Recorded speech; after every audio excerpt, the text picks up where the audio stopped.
Rome stood as one of the most enduring civilizations in human history, spanning a staggering 2,206 years from its legendary founding in 753 BC by Romulus to the dramatic fall of Constantinople in 1453 AD.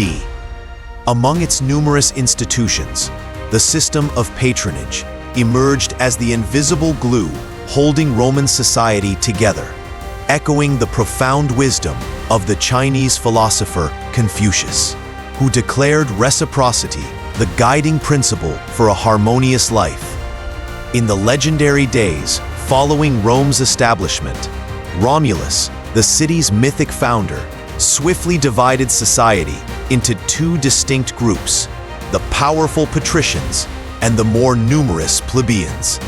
While patricians occupied high roles as priests, judges, and magistrates, plebeians were confined to more humble tasks like farming and trading.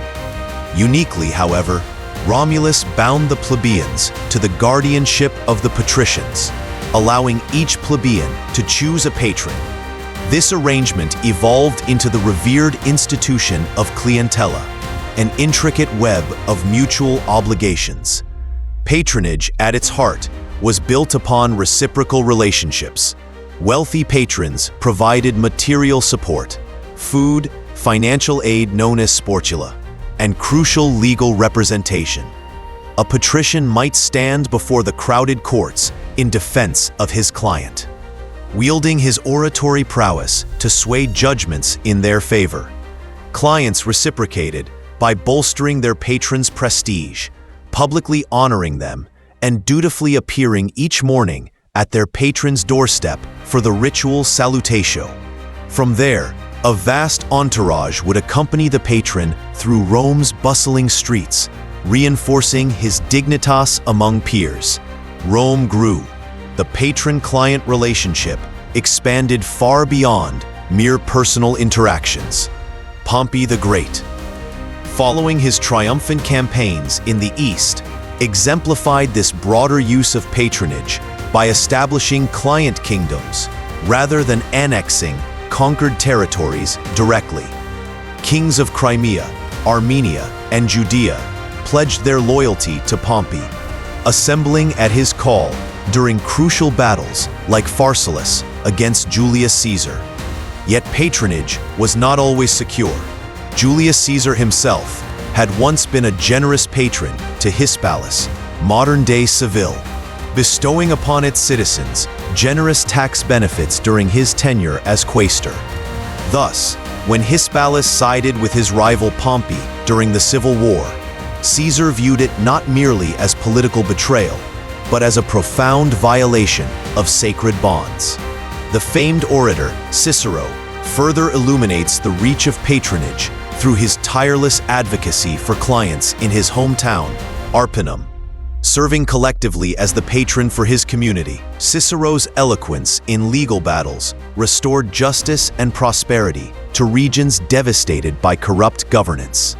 His prosecution of the infamous governor Verus restored stability and prosperity to Sicily, earning the everlasting loyalty of its inhabitants, who fervently supported his rise to the consulship in 63 BC. Patronage also extended into deeply personal realms. Freed slaves often maintained close bonds with their former masters, becoming loyal clients who depended upon their patrons' ongoing support.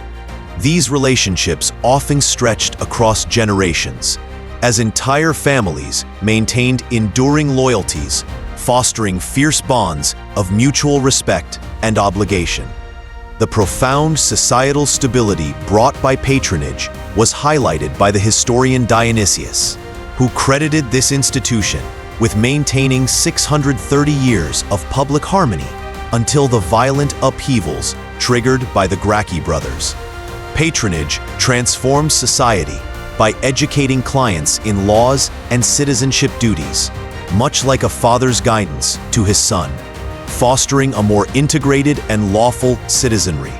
In return for patrons' legal and financial support, clients pooled resources for communal obligations like ransom payments for kidnapped family members or raising dowries for advantageous marriages, further strengthening familial and clan ties across generations. With the advent of imperial Rome, the nature of patronage evolved dramatically. Rather than vanishing, patronage adapted to the empire's hierarchical structure, with emperors becoming supreme patrons.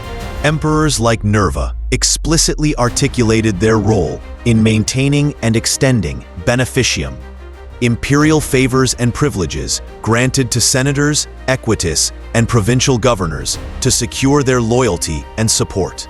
Imperial beneficium included crucial acts like emergency grain shipments, sympathetic courts, citizenship grants, and immunity from inheritance taxes, securing political stability through generosity. These acts of imperial patronage often led to reciprocal gestures, notably wealthy patrons naming the emperor in their wills, ensuring continuous support and financial benefits to the imperial treasury. Even imperial women like Octavia and Livia wielded significant patronal power, influencing political careers and appointments through their personal favor and familial proximity to the emperor.